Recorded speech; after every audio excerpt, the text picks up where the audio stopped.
Good evening. Welcome to Scotland at 7 on the 1st of July. Joining me this evening to help dissect this evening's news is Siobhan Tolland. Welcome back to the programme, Siobhan. How are you doing? Not too bad, Gordon. How are you? I'm very well, thank you. And I'll get on with the coronavirus update first, Siobhan, and then we'll speak some more a little bit later. So first of all, the coronavirus update, and as of 2 o'clock today, a total of 2,262,211 people in Scotland have been tested through the NHS Scotland labs and the UK government's regional testing centres since the start of the pandemic. Of these, 1,976,755 have been confirmed negative. 285,456 have tested positive. There are 4,234 new cases of COVID-19 confirmed by a test. Although not everyone with the virus displays the symptoms, and not all those with symptoms will be tested. There are 6 new reported deaths of people who have tested positive today. The number of patients in Scotland who've now died from complications caused by coronavirus COVID-19 infections now stands at 7,722. This number only includes those who have died having received a positive test for the virus in the previous 28 days. Of the people who have tested positive, 275 were in hospital last night, 16 of whom were in intensive care. Now also, as of 8 o'clock this morning, 3,116,251 people have received their first dose of the COVID-19 vaccination. 2,722,725 have received their second dose. The latest UK daily figures show that 128,140 patients who tested positive for COVID-19 have sadly died from their illness, an increase of 14 since yesterday. This number refers to deaths in all settings and not just in hospitals. And now to tonight's main headlines, and a £10,000 bursary available for paramedic students. Hundreds of paramedic students in Scotland will receive an annual bursary of £10,000 as part of a new scheme unveiled today. An estimated 668 students will be eligible for the paramedic, nursing and midwifery student bursary for courses starting this September. The number of eligible students is expected to rise to almost 900 next year. The Scottish domiciled paramedic students who have already applied for undergraduate student funding do not need to reapply. The Student Awards Agency Scotland will automatically reassign students to the new funding package. The new award, which will be paid over 12 months each academic year, was unveiled by the Health Secretary Humza Yousaf during a visit to an ambulance station in Dundee, where the Minister met paramedic students. Well, Siobhan, this sounds like an excellent good news story to start the programme with tonight. We've got students actually getting bursaries. Now, this is something that you and I probably remember from our younger days, but it's a bit of a rarity these days, isn't it? Well, it brings them in line with the nursing students who get a bursary. So, in terms of the medical professionals, it's I mean that's what the ambulance students were fighting for, was to have parity with the nursing students, because nurses obviously get bursaries. But yeah, you're right. It's mostly student grants now, but nurses and now paramedics are in a slightly different position. I think it builds on the promise that the Scottish Government has made, is to kind of build the NHS and rebuild it and strengthen it. It's the only way we can get highly qualified medical professionals, is to get that bursary system in place and to make it worthwhile for people to actually train in these incredibly important roles. So yeah, it's great news actually, and good on the ambulance students that fought for this for quite a wee while, and good on the Scottish Government for listening. Well, Siobhan, just talking about the ambulance, it's the paramedic students we were talking about earlier on there. Without this kind of bursary, what kind of difficulties were they facing before? Was it putting people off entering the service, do you think? I think it would have been, definitely, and what the paramedic students were saying is that they were struggling. They were struggling, with their expenses. They were struggling to kind of live. The normal student, I suppose, the normal student issues that we face. Lots of students get into debt. Lots of students struggle. I think the issue we professions like nursing and the paramedics is that it's very hard to get a job on the side when in that kind of course, because you're doing lots of shift work and stuff as well. So it's harder to supplement your income when you're on a grant. whereas other students it's slightly easier. So in that respect, yeah, it was poverty. Of course, it was poverty, and yes, of course, it was going to put people off. 10,000's not bad. It's not great, but do you know what? It's a big improvement on what they were getting, and that's good. I mean, it's the paramedics training system has changed. It changed from a kind of an apprenticeship style system, and it's now a degree style system, and that's what's kind of caused that discontent amongst the paramedic students, because they were getting a paid apprenticeship wage just only a few years ago, but now it's moved into a degree structure. That's not quite the same. So, having moved it from, shall we say, a more practical course, as you say, as a person who's learning on the job, as it were, to learning in universities, does that change the qualification in any way, Siobhan? Does that make it more valuable to students who have these qualifications? I mean, I'm old enough to remember. Old enough to remember when they changed the nursing structure to a degree structure. It used to be learning on the job much more. I think it gives it parity with other medical professions. I mean, I'm not quite sure what the paramedic course is, but of course I'm quite experienced with the nursing course, and it's 50-50. And what they do is in Dundee anyway. It's a 3-year course, but it's 50% ward work and 50% academic work. So I'd imagine it'd probably follow something like that. I think that a degree gives it just a little bit more credibility. It's an incredibly important job, and I think sometimes we underestimate it. And the bursary only, I think, enshrines that credibility in terms of its professional input. It's a massive. I mean, I think it's an amazing job what paramedics do. I could never ever do that job on a personal level. I think it's too stressful for me. But it is an incredibly difficult job, because you're literally first at the scene, which can often be very difficult and actually quite dangerous. If you think about COVID, incredibly dangerous situations paramedics had to put themselves in. So yeah, I think it puts on parity with other medical professionals. Well, certainly it's putting on parity with existing nursery and midwifery students. So you would think really that they're now almost equal, aren't they, in terms of their status within the NHS, in terms of their importance. They're just as important as anybody else. And as they should be, for sure, as they should be, Okay. I just wanted, before we move on to our next story, to give a wee mention to Andy Murray, who you may have seen last night, fighting a dogged 5-set thriller last night to go through to the third round of Wimbledon. But he also commented on the NHS, I believe, as well, saying that the 1% payoff in England, obviously, is nothing like good enough. So good on Andy Murray for also supporting NHS staff. Anyway, moving along. Moving along now. The GMB union is to rethink Labour funding. Gary Smith has said that the GMB's donations to Labour will be reviewed. The newly elected General Secretary of the GMB said that the funding did not provide value for money, and he pledged to examine the union's formal link with Labour. Mr Smith said that it's Keir Starmer's problem to sort out the Labour Party, not the GMB's. Meanwhile, a poll has found that Labour members have no confidence that Keir Starmer can win the next UK general election, despite the Tory government being mired in sleaze and scandal. When asked if the Labour Party would be more or less likely to win the next election, just 21% of those asked thought that the party would win, with 65% saying that it's unlikely the party would beat the Tories. According to East Dunbartonshire MSP Rona Mackay, Sir Keir Starmer has been so inept as Labour leader that not even his own party members think he's capable of leading Labour to victory in the next general election. Ms Mackay said, even with the Tories being mired in sleaze and scandal, Keir Starmer still cannot hope to topple them. And that means that without independence, Scotland is set for another decade of Tory government we didn't vote for. This would also mean that Scotland is subjected to a Tory government that's threatening the powers of our Scottish Parliament and the future of Scotland's NHS. So this is an interesting, if not incendiary, statement from the GMB, basically saying that they have no confidence in Mr Starmer. Do you think this is a widespread view amongst amongst, not just Labour supporters, but union members as well, Siobhan?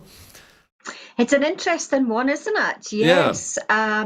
Quite a blow the day before the by-election for sure. I don't think that's going to do them any favours. I mean, what was interesting is what Smith had said, that the GMB, that their politics has to reflect the political reality, and I think there is a recognition now, an increasing recognition, especially unions within Scotland, that the political reality is not what Labour chooses it to be.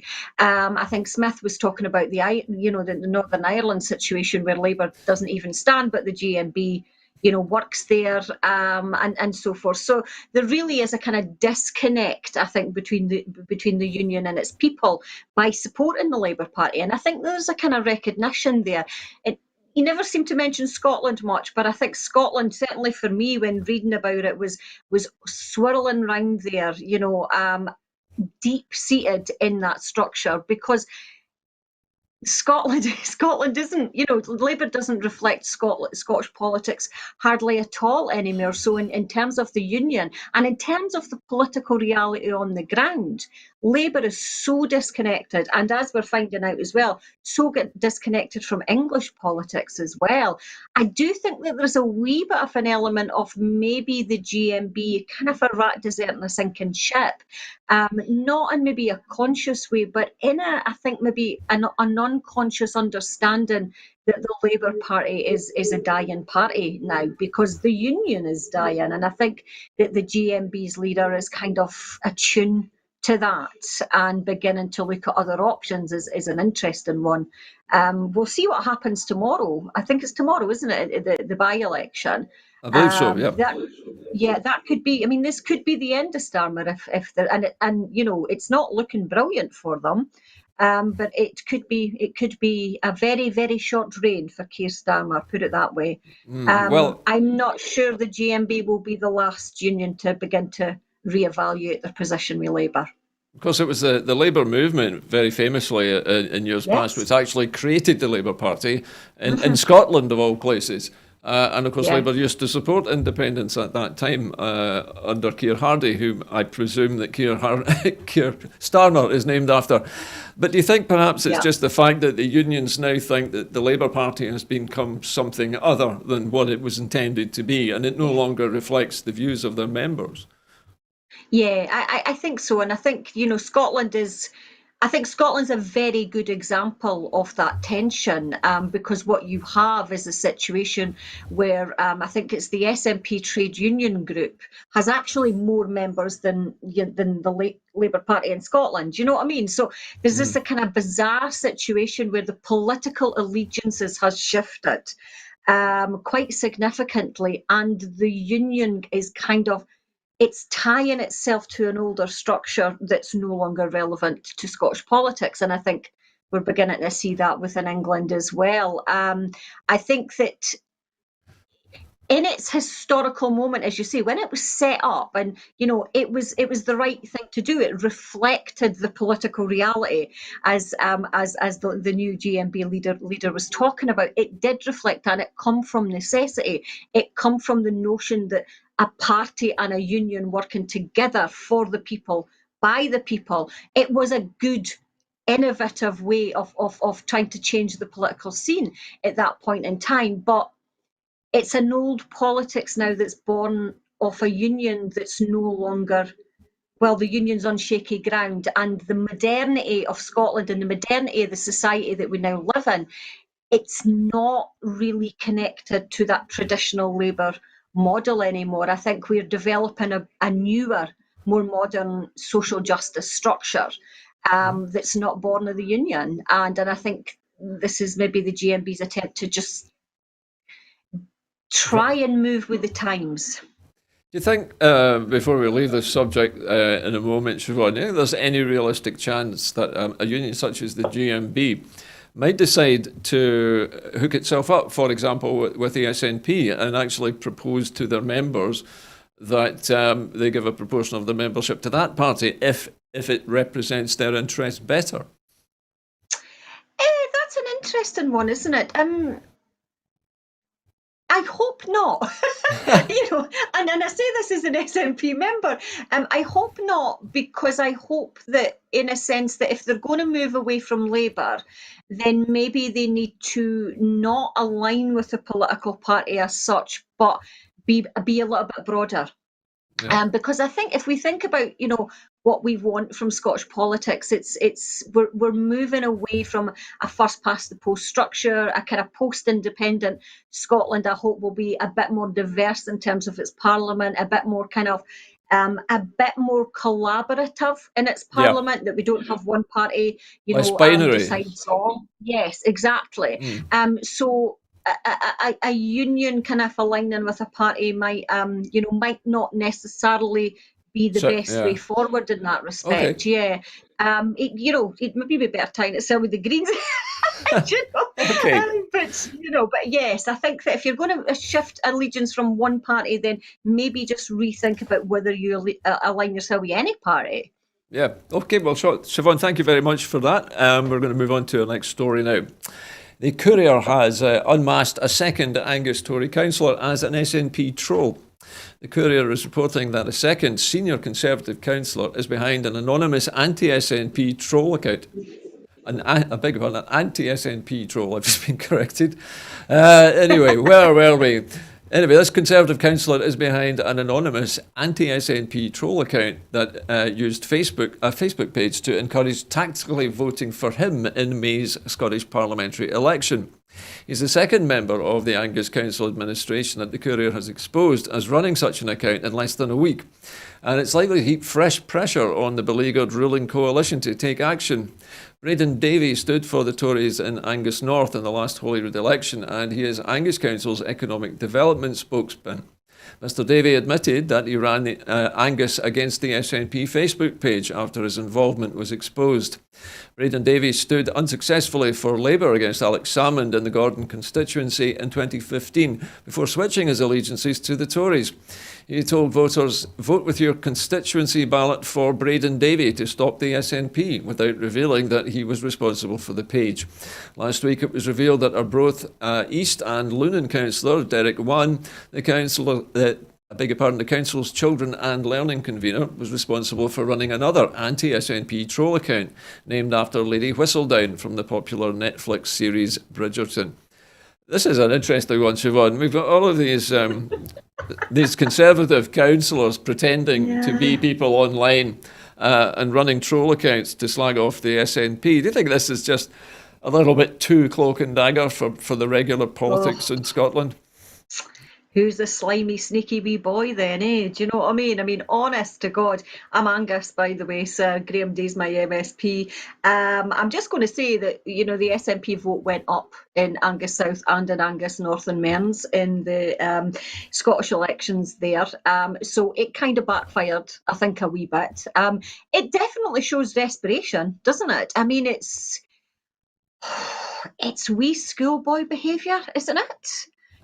For grown men are meant to be kind of politicians that represent the people in your kind of council ward, to kind of take to these kind of sneaky measures. It really is quite sad that they felt that was appropriate.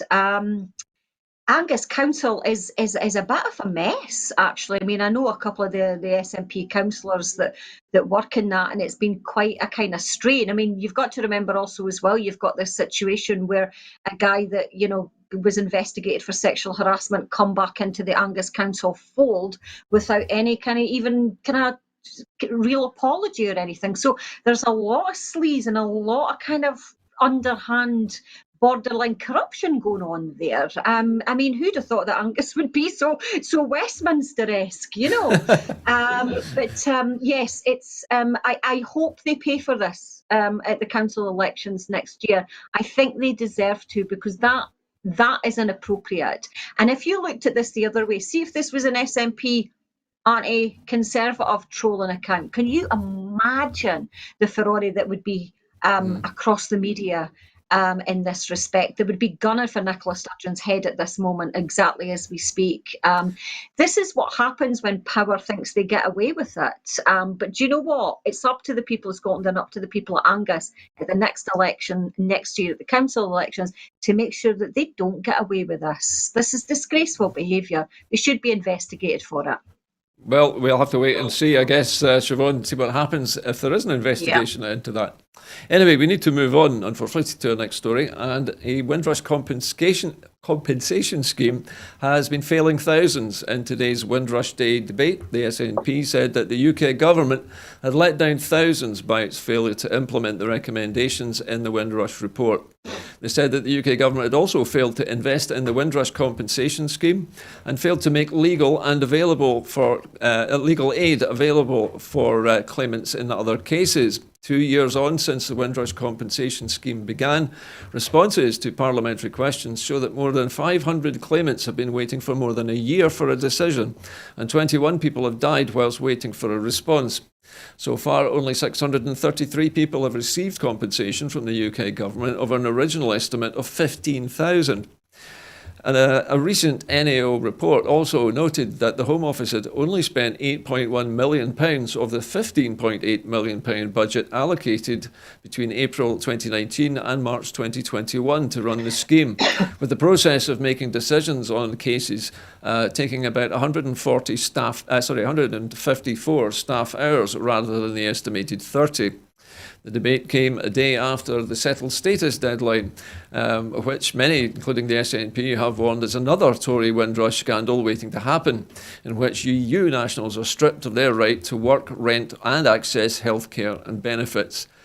Now, I guess it's not surprising, Siobhan, is it, that the British government has, dragged its feet on Windrush, because it must have been a huge embarrassment to them. But the fact that so many people have died waiting to get compensation when they were unceremoniously chucked out of their own country seems incredible. Yeah, I know.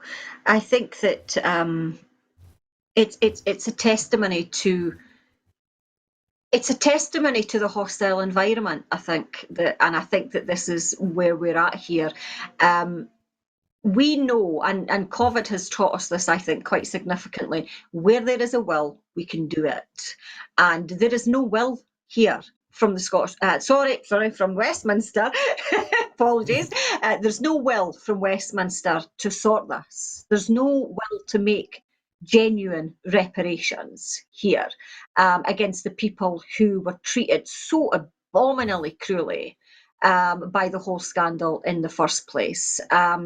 You would think any decent government, any decent, humane government would be rushing to make reparations. They would be trying to make this right. I think it was Patrick Vernon from who campaigned for the Windrush Day said that, you would have got better customer service from the pound shop than people are getting from the kind of Windrush compensation scheme. So it really is, it's a sad state of affairs. And I think, when we're thinking about, at this moment in the next few years, we'll be thinking about the paths that we want to make for Scotland. And the question that I would really like everybody to think about is that, how do we think the Scottish Government would have handled this? Would they have handled it better? Well, I think for me, hands down, they would have handled it better.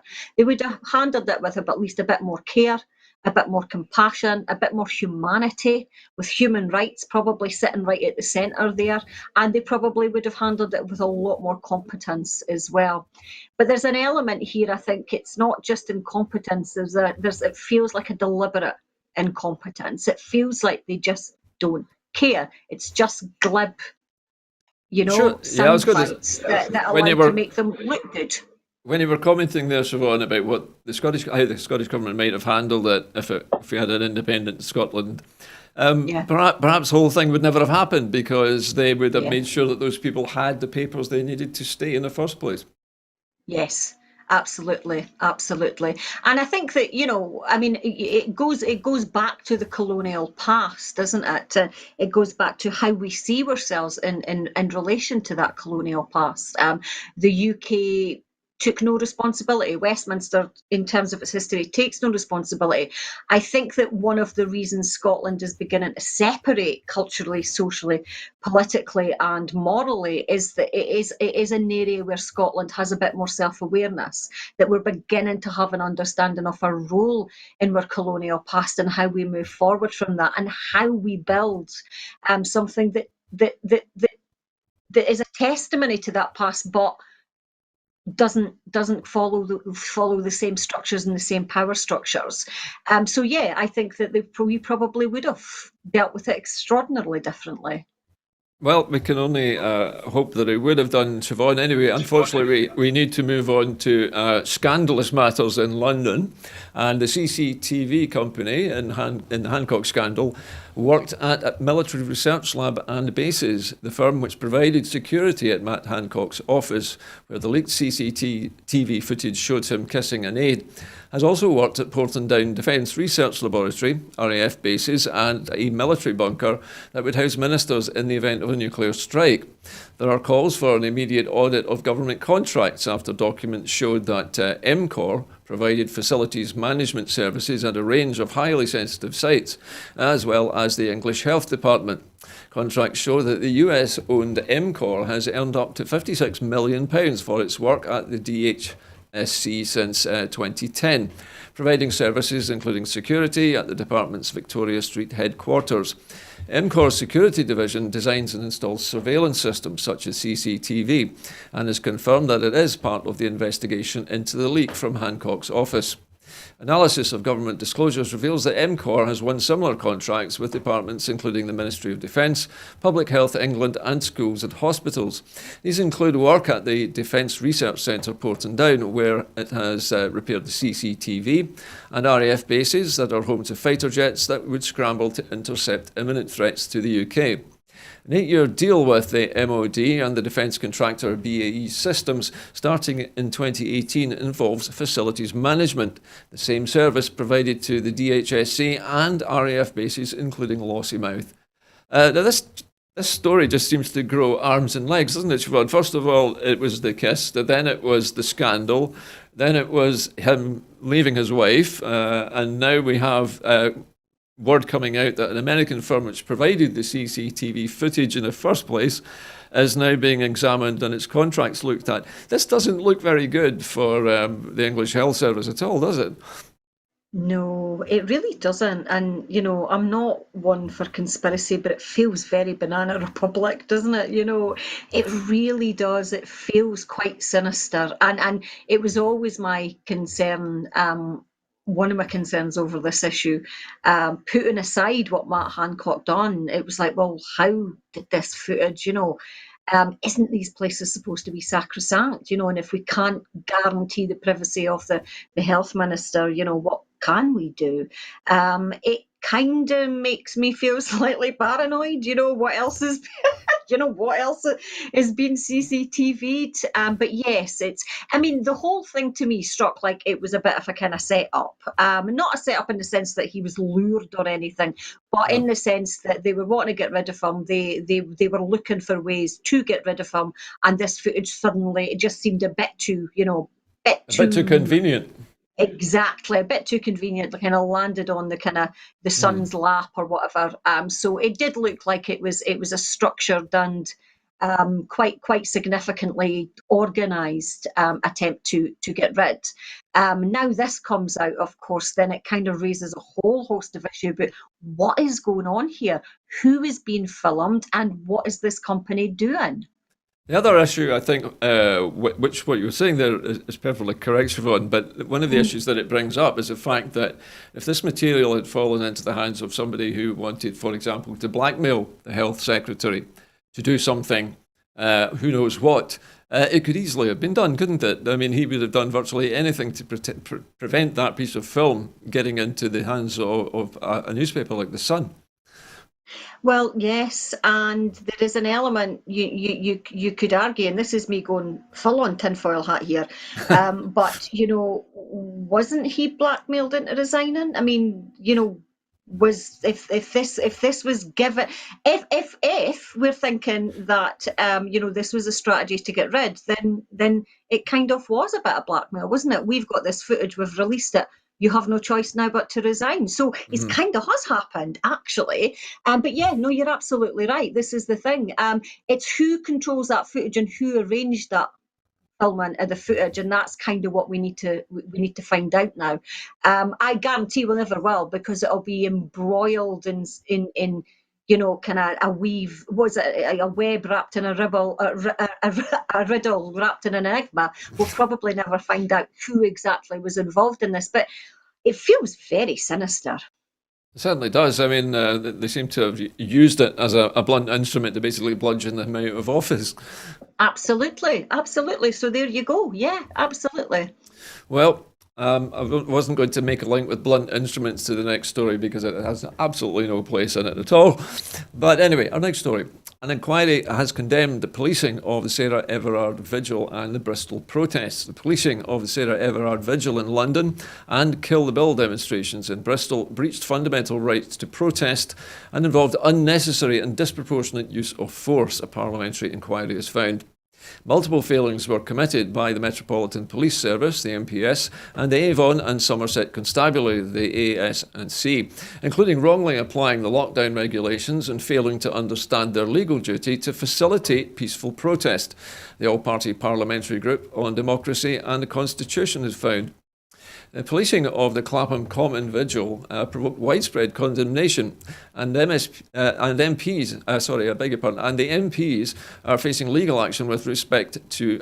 I beg your pardon, it's a little misprint. I think it's the Metropolitan Police Service is facing legal action with respect to its conduct. In Bristol, there were weeks of protests against the police, crime sentencing and courts bill, which curbs the right to protest with clashes between police and protesters. The report published today says the Clapham gathering on the 13th of March was essentially of women to mourn the death of Sarah Everard, who it is alleged was killed by a police officer, and to make the point that our streets should be safe for women after dark.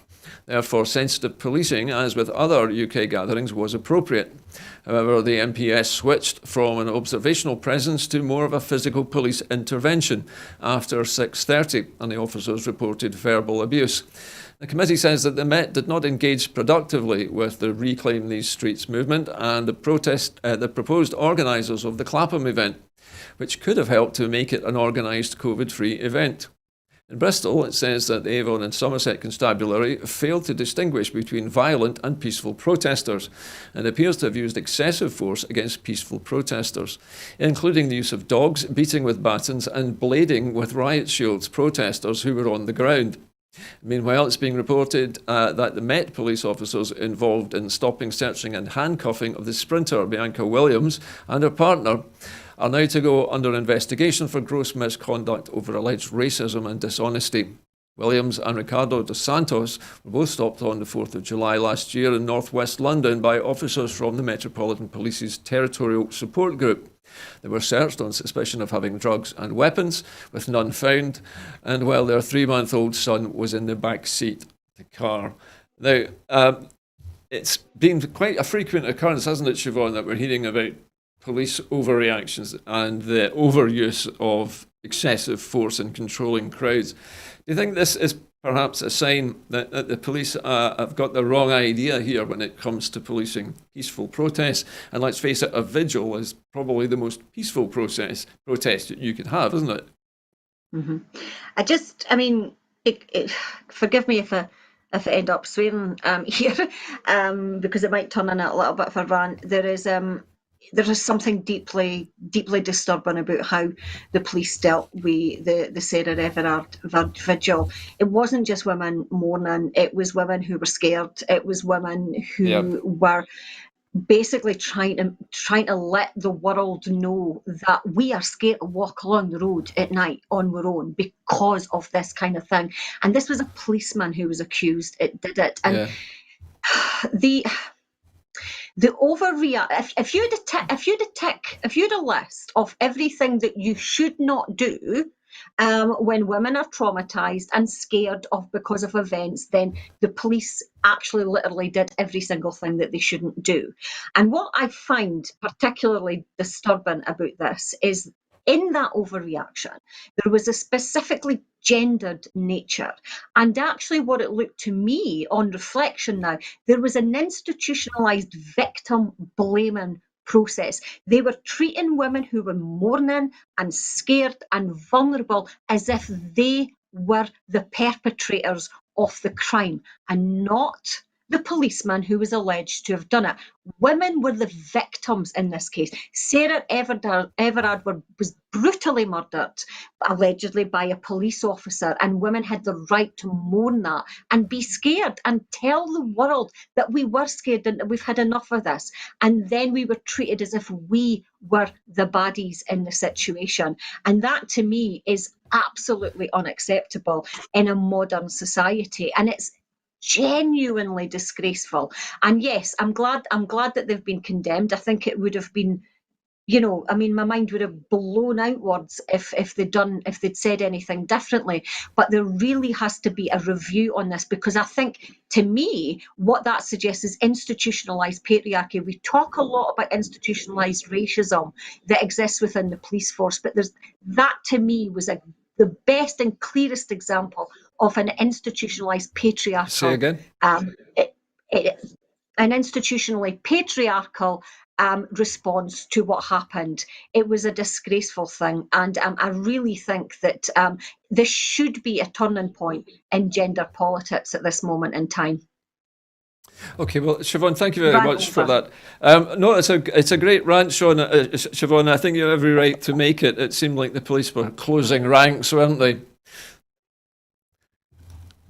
Okay, Siobhan, Yes. we're moving on now. Okay, and our next story this evening comes from Turkey. And Turkey has withdrawn from the Istanbul Convention. Turkey today formally withdrew from the Istanbul Convention, which is the international treaty to prevent violence against women, in a move that has drawn condemnation from many Turks and Western allies. The Istanbul Convention, negotiated in Turkey's biggest city and signed in 2011, committed its signatories to prevent and prosecute domestic violence and to promote equality. The President, Tayyip Erdogan, has announced the withdrawal in March, saying that he supported local laws to protect women's rights. Thousands protested against Erdogan's decision across Turkey, a country where femicide has surged. A court appeal to halt the withdrawal was rejected this week. Ankara's withdrawal triggered condemnation from both the United States and the European Union today. 3 opposition parties pulled out of a parliamentary commission to protest the decision. Now, this again, Siobhan, shows how anti-female some parts of the world have become. And it has to be said that President Erdogan is not known, it seems, for his respect for women in withdrawing from this agreement. Of course not. Yeah, I mean, in terms of, if you look at the history of authoritarian rule, patriarchy begins to become increasingly more severe and actually increasingly more violent. Sexism tends to become rife in authoritarian societies, along with racism as well. So, and I think that we've got that situation in Turkey. I think that good on the women for kind of protesting it, and the strength of the women against that. I mean, the Istanbul Convention it's really nothing. It's in terms of withdrawing from it. It's all it's asking for is that women do not, or women get reparation for being beat up, for having violence enacted against them. It's asking for an international systematic response against that and a promotion of equality. And it's asking that women be treated with respect in the process against violence, when violence is enacted against them. So it really is. I mean, it goes back to the kind of Sarah Everard issue, doesn't it? That at a moment when violence seems to be on the rise, what we've got is state responses that are from at best unsympathetic, but actually to the point of being obstructive. And I think that withdrawing from the Istanbul Convention is an obstructive way of looking at it. And I think that the police response to the vigil for Sarah Everard was obstructive as well. So it is deeply concerning. I think women are bearing the brunt of the authoritarian rule. It is worthwhile mentioning that the UK is still sitting on the fence regarding the Istanbul Convention, and there's still a move to try and get them, and they keep putting it off and putting it off and putting it off. Their commitment to it, the UK's commitment to it, is not good. And actually, if you think about just going back to the earlier article, it's never been more important that we sign up to these conventions because it enshrines human rights and makes women absolutely at the centre of a society in terms of we're equality. It's a sad day. It really is a sad day, actually. And I hope that we can move forward and find a kind of more constructive way where women are protected. I noticed, Siobhan, just in the previous part of the story, that 3 British political parties have pulled out of the commission which has been formed to protest this decision. Now, what on earth is going on there? And we don't seem to know which of the parties it is, but 3 UK parties, MPs, have pulled out of this. Why? You have to ask yourself, well, what is going on? Why would they pull out of condemning something which is plainly as awful as this? I know. It's a sad state, isn't it? Let's wait and see what parties it might be. But shame on them. You know what? Shame on Yep. them. Do you think, Shame on them Siobhan, for doing that. do you think, Siobhan, this is more to do with the fact that the United Kingdom is desperately casting around to get trade deals with other countries, and maybe they're hoping to do a deal with Turkey? Are you suggesting the UK's prostitution itself for a trade deal? I could be, Siobhan, I could be. That's one interpretation of that. Well, and I mean, this is the problem. I think that that Brexit has. This is the problem that Brexit has raised is that the social contract was ripped up.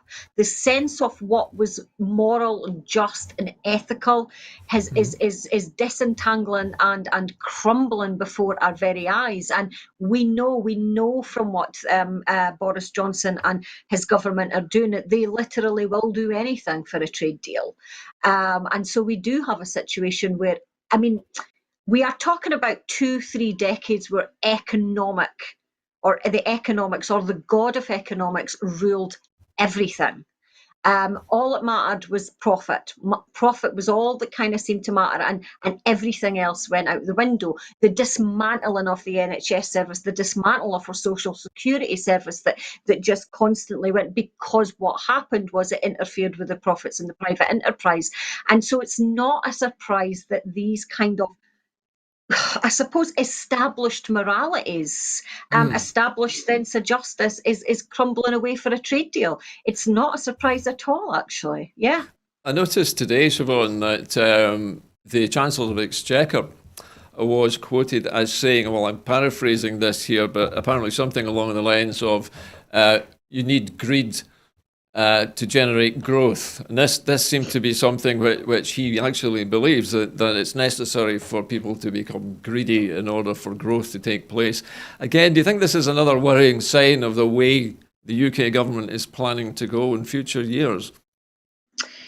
I think they already do, don't they? I think that no one would really say that. The fact that it is coming out and saying that is maybe a testimony to how deep-seated it has become now. But greed is, greed. Do you remember? I mean, I'm old enough to remember the 80s, and the kind of the big stock market Loads of and money. stuff. And greed, yeah, greed was cool. Greed was cool, and this was the Thatcherism that began it in the UK.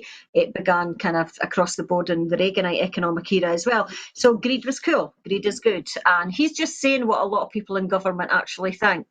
But the tide is turning, and this is movements come and go, economic structures come and go. We've had about 30-40 years now for the neoliberal economic model where greed was good, and that was all that mattered. Making a profit was all that mattered. But I think COVID is almost it almost enshrined that change that was beginning to happen. It's certainly happening here in Scotland. I think that there is a different way of working. That economic model is seen as no longer fit for purpose, because it's not about greed anymore, it's about well-being and welfare. Again, it's another reason why Scotland is naturally shifting away, because our ideology is becoming increasingly more humane, more well-being based, less profiteering based than the UK model is intending isn't going to go down. Brexit encapsulated just the further process of that greed is good structure, and that's what Scotland voted against, I think. So putting independence aside, we're just naturally evolving away from each other, and it's issues like that where we're just diverging continuously.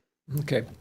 Well, listen, moving on, Siobhan, to another story linked to women, this time in America, where Bill Cosby, the actor, was released from prison after a court overturned a sexual assault conviction. Bill Cosby was freed from prison yesterday evening, less than 2 hours after Pennsylvania's highest court overturned his sexual assault conviction, saying that he never should have faced charges after striking a non-prosecution deal with a previous district attorney more than 15 years ago. The Pennsylvania Supreme Court issued a split decision after Cosby had served more than 2 years of a 3 to 10 year sentence following his 2018 conviction, prompting outrage from sexual assault victims and their advocates. Cosby's reputation was shattered after more than 50 women accused him of multiple sexual assaults over nearly 5 decades. His conviction was seen as a watershed moment in the Me Too movement, which brought forth an array of allegations against powerful men in Hollywood and beyond. Cosby was found guilty of drugging and molesting Andrea Constant, an employee at his alma mater, Temple University, in his home in 2004. Constant's allegations were the only ones against Cosby that were not too old to allow for criminal charges. The court's decision expressly barred prosecutors from retrying Cosby. In a statement, Constant said that her attorneys said that they were not only disappointed in the ruling, but concerned that it could dissuade other victims from seeking justice. Once again, we remain grateful to those women who came forward to tell their stories, they said. Montgomery County District Attorney Kevin Steele, who charged Cosby in 2015, noted a jury found Cosby guilty and that Wednesday's decision was not based on the facts of the case. My hope is that this decision will not dampen the reporting of sexual assaults by victims, he said in a statement. We still believe that no one is above the law, including those who are rich, famous, and powerful. I think this is another one of these horrible stories, isn't it, Siobhan, where a man who has been convicted of a crime against a woman in this case is being let out of jail early on a technicality. It's awful, isn't it?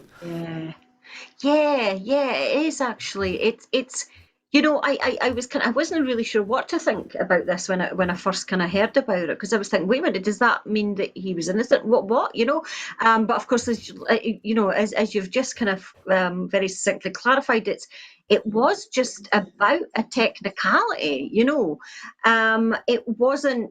I suppose it comes to it wasn't about right or wrong. It was about he got off on a technicality, and it's an interesting one, because there's on a very personal level, I used to love Bill Cosby when I was younger, and I used to be a big fan of Gary Glitter and stuff like that as well. And then you look back and you think, oh God, these idols are kind of just leches, and from a kind of female and feminist perspective, it's utterly disappointing.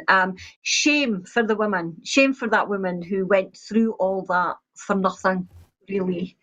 It's a sign of the times, I think, unfortunately, isn't it? Power seems to wiggle out of things.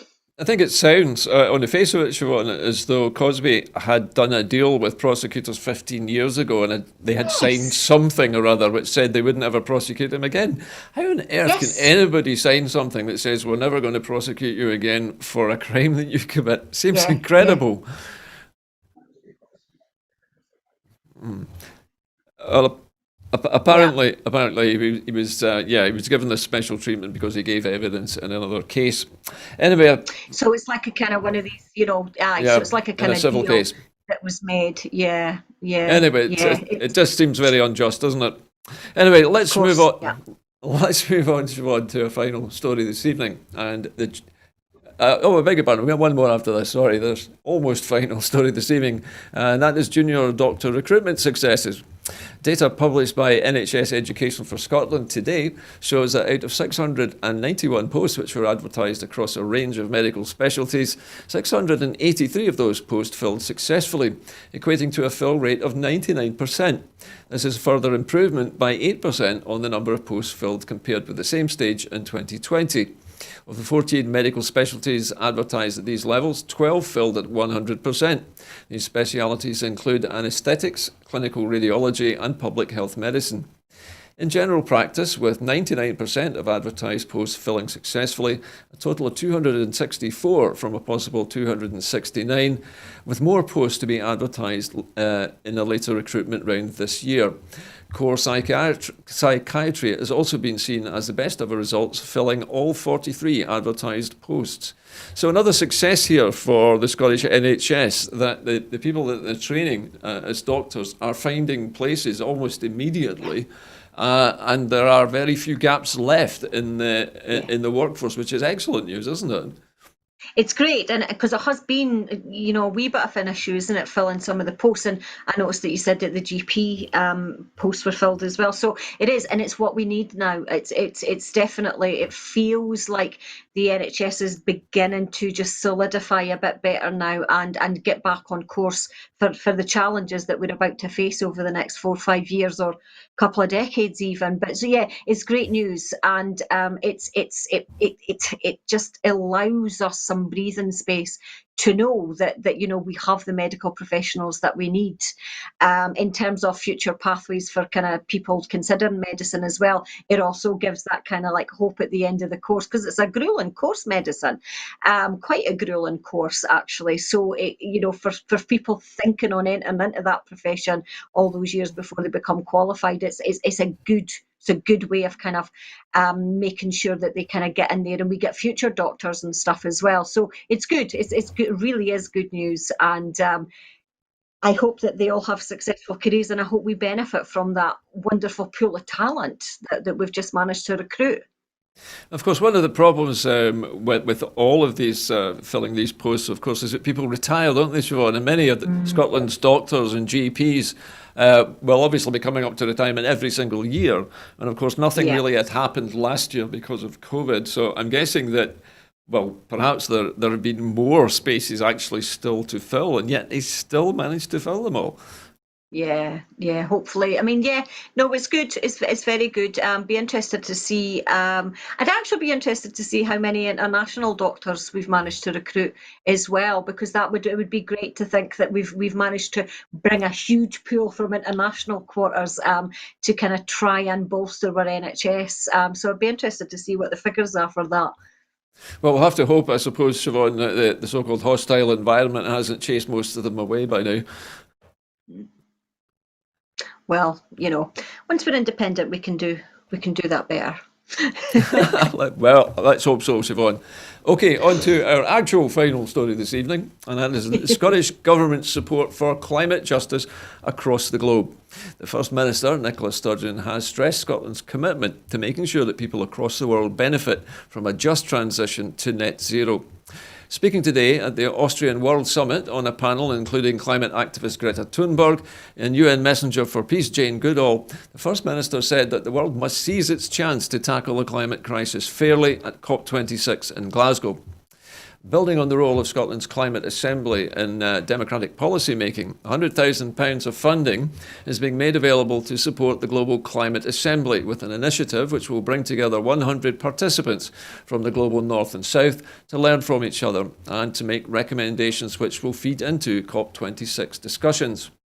A further funding of $190,000 is also being made available to support a fourth year of the Malawi Climate Youth Leaders Project in recognition of the intergenerational impacts of climate change. Now, I don't know about you, Siobhan, I was wondering how long it would be, in fact, before the Scottish Government made a statement concerning climate change, because with COP26 coming up in November and Glasgow being the host city, Scotland the host country, it is important, isn't it, for Scotland and for Scotland's leader, Nicola Sturgeon, to be appearing on the world stage at this time and making pledges just like this? I think so, and I think that the fact that she's sitting on that panel with Greta Thunberg and I can't remember who the other woman was, the UN woman, is a testimony, I think, to the respect that Nicola Sturgeon has as an international leader. And I think that she needs to use that voice, and I think that's obviously what she's been trying to do. That Scotland has an opportunity here to kind of offer innovation and vision in terms of the climate crisis, and Nicola Sturgeon is the best person, I think, to go ahead and do that. We underestimate how much respect the international community has for Nicola Sturgeon, I think, and her gravitas, her sense of understanding of the issues, and just her sense of fairness as well. So I do think that it's a testimony to Scotland that she was there. But COP26 is coming to Scotland. We cannot shirk our responsibilities. I think the Green Party can come into absolutely its own at this point in time and pushing the Scottish Government, pushing Scotland to do better. I think it's an opportunity for us to all think about what we want. It's one of the big issues, I think, that comes back to independence again, doesn't it, for us? Because do we want our role within the international community to be one that gets in the way of progressive climate action, or actually contribute to climate action? And it's those kind of decisions, I think, that the people of Scotland are having to make over the next couple of years. I, for one, would never want to get in the way of potential climate action in order to kind of, stave off the climate crisis. We can't do it within the UK. Scotland has an opportunity here to show ourselves and the world what we can do, because this is massively important. It's not just about Scotland, it's about what we can do to help and contribute to the climate crisis that's about to face us over the next 10 years or so. So yeah, it's good. Siobhan, much has been made in the last couple of days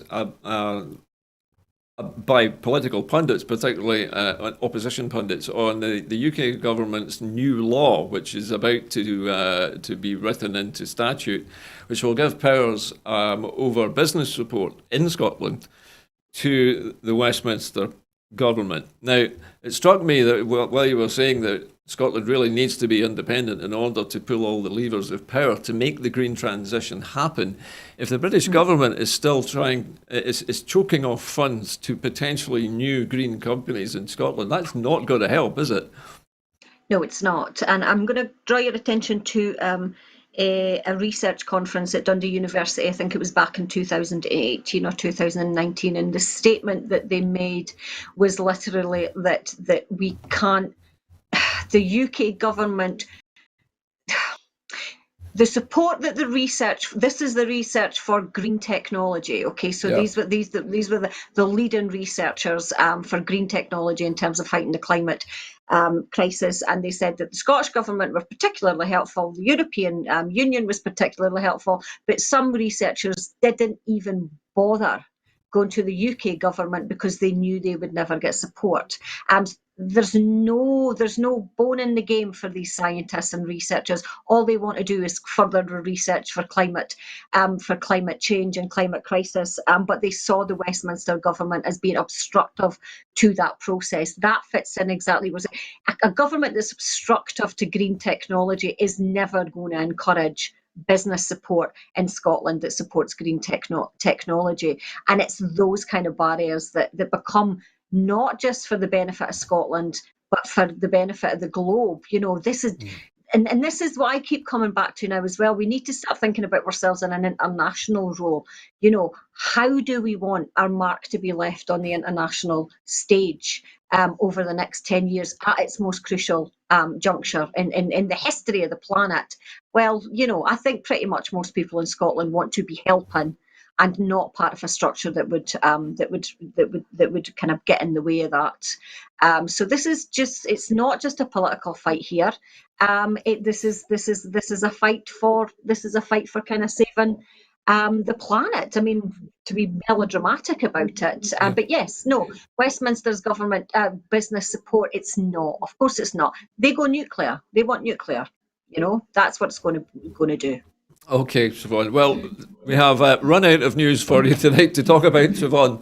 But I would just like to remind our viewers that, of course, we're in the middle of a crowdfunder at the moment. So if you'd like to support Broadcasting Scotland, you can do so for just £5 a month as a regular supporter, or you can make an individual donation or even volunteer to work here at the studio. And you can do that by following the instructions on the bottom of your screen now. But it just remains for me to thank Siobhan Tolland. Thank you, Siobhan, for being such an excellent guest. Thank you for being such an excellent host, Gordon. Oh, it's a mutual backslapping society tonight, Siobhan. Okay, enough of this lovely stuff. Anyway, we will be back again next week, of course, and somebody will be back with you tomorrow evening for Scotland at 7. But anyway, from tonight's edition of Scotland at 7, I have just been reminded it's a special show tomorrow night, so please tune in. But until then, from all of us here at the studio, a very good evening to you.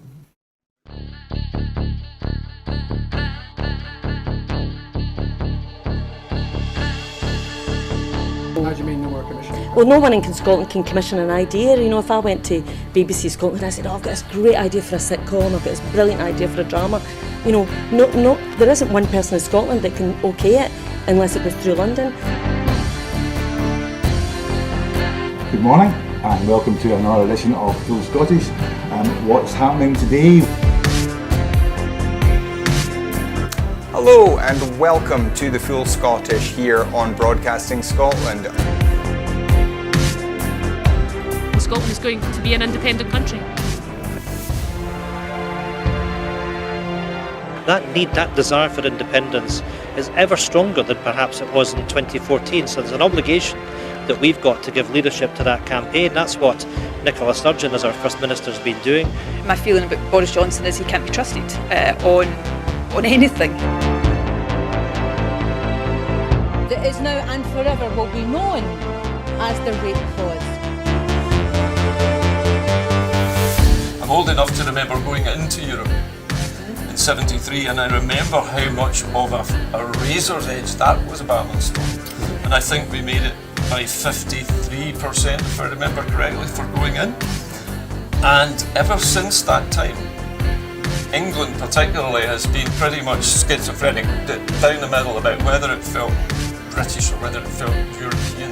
And that schism, that crack has remained throughout English society ever since.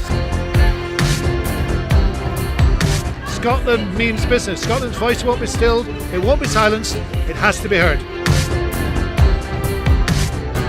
About the work that's been done by Broadcasting Scotland in giving community activists, yes activists, Scottish activists a platform other than the traditional media outlets.